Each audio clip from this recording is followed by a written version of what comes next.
तो साथियों, आज मैं आपको जापान से जुड़ी एक असाधारण कहानी सुनाने जा रहा हूं। और साथियों, जापान एक ऐसा देश है जो भूकंप की कगार पर हर क्षण खड़ा होता है।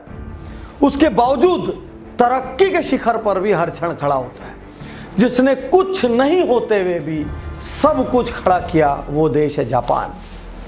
तो साथियों, जापानियों को मछली, फिश खाने का बहुत शौक था और वो नौकाओं में निकलते, डेली खूब सारी मछलियां पकड़ते, वापस लाते और पूरे जापान में मछलियां खाई जाती। धीरे धीरे समुद्र के किनारे पर मछलियां कम होने लगी।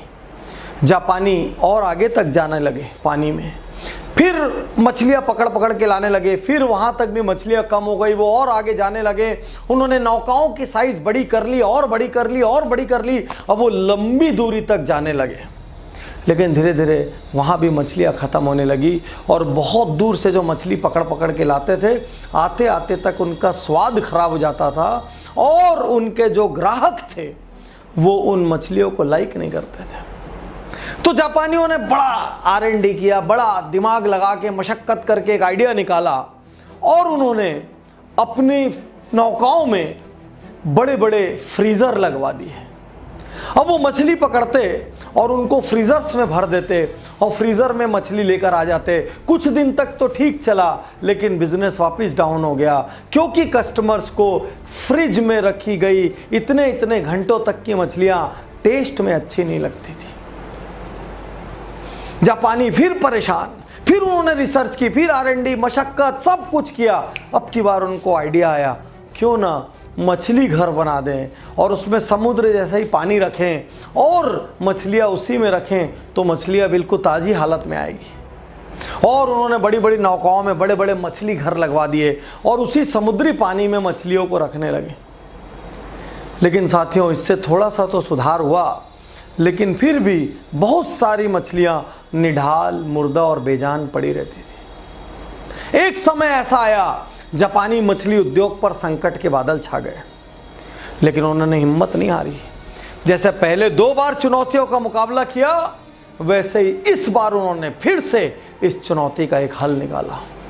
साथियों, इस कहानी का अंत आपको बताऊं, उसके पहले मैं आपसे पूछना चाहता हूं, कितनी बार आपको ऐसा लगा, मेरे जीवन में ये चुनौती नहीं होती तो अच्छा होता, मेरे जीवन में संयुक्त परिवार नहीं होता, एकल होता तो अच्छा होता, मेरे एक भाई की जगह 2 भाई और होते तो अच्छा होता, मेरा कोई भाई ना होता तो अच्छा होता, मुझे अच्छा स्टाफ मिलता तो अच्छा होता, मुझे अच्छी वाइफ मिलते तो अच्छा होता, मुझे अच्छा हस्बैंड मिलता तो अच्छा होता, मेरी हाइट ज़्यादा होती, मेरी भाषा दिस दैट, जाने क्या क्या चुनौती आपने सोची।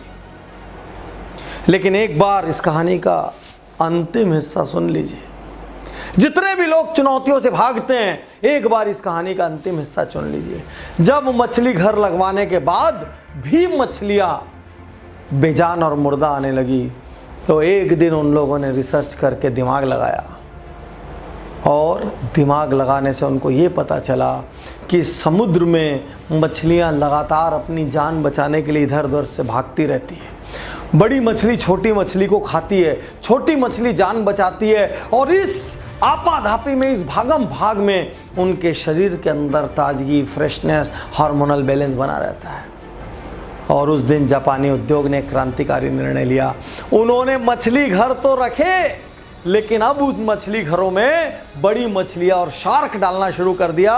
और इन शार्क और बड़ी मछलियों से बचने के लिए छोटी मछलियां इधर से उधर, इधर से उधर, इधर से उधर भागती और वो किनारे तक अब ताजी हालत में आने लगी। और उसके बाद ये संकट समाप्त हो गया। साथियों, चुनौतियां जीवन में आएंगी। बिना चुनौती के जीवन की कल्पना यदि करोगे तो उन बेजान मछलियों जैसे निढाल हो जाओगे। बिना चुनौती के जीवन की कल्पना करोगे तो जीवन में कोई रस नहीं बचेगा। बिना कंपटीशन के व्यापार की कल्पना करोगे तो वो व्यापार पूरा का पूरा क्षेत्र समाप्त हो जाएगा। बिना कंपटीशन के, बिना चुनौती के जीवन मुर्दा है। याद रखिए, प्रतिस्पर्धा हमको बेहतर बनाती है, चुनौतियां हमको जिंदा रखती है।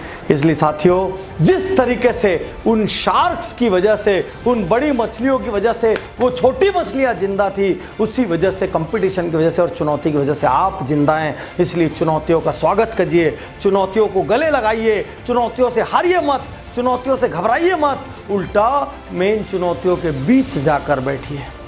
एक बार फिर मैं अपना पुराना और फेवरेट डायलॉग यहां दोहराना चाहता हूं, जिस पर आप पहले भी मिलियंस ऑफ लाइक्स दे चुके हैं, कि हर हवाई जहाज की इज्जत तब है जब वो आसमान का सीना चीरे, और पानी के जहाज की इज्जत तब है जब वो लहरों का सीना चीरे। आसमान में जाके दुर्घटनाग्रस्त हो जाऊंगा ये सोच के हवाई जहाज यदि जमीन पे रहे, और पानी में जाकर मैं डूब सकता हूं ये सोच के पानी का जहाज किनारे पे रहे, तो दोनों की कोई इज्जत नहीं है। यदि आप चुनौतियों के डर से घर पर बैठे हैं, यदि आप चुनौतियों के डर से निर्णय नहीं ले रहे हैं, यदि आप चुनौतियों के डर से अपने कंफर्ट जोन नहीं छोड़ रहे हैं, तो समझिए आप यूं ही खत्म हो जाएंगे। चुनौतियां हैं तो जीवन है, चुनौतियों का स्वागत करिए। और एक कहावत याद रखना, जिसकी जितनी ज़्यादा परीक्षा ली जाती है उसको उतना ज़्यादा वरदान मिलता है। ऊपर वाला उसी की परीक्षा लेता है जिसको वो कुछ देना चाहता है। शुक्रिया, धन्यवाद।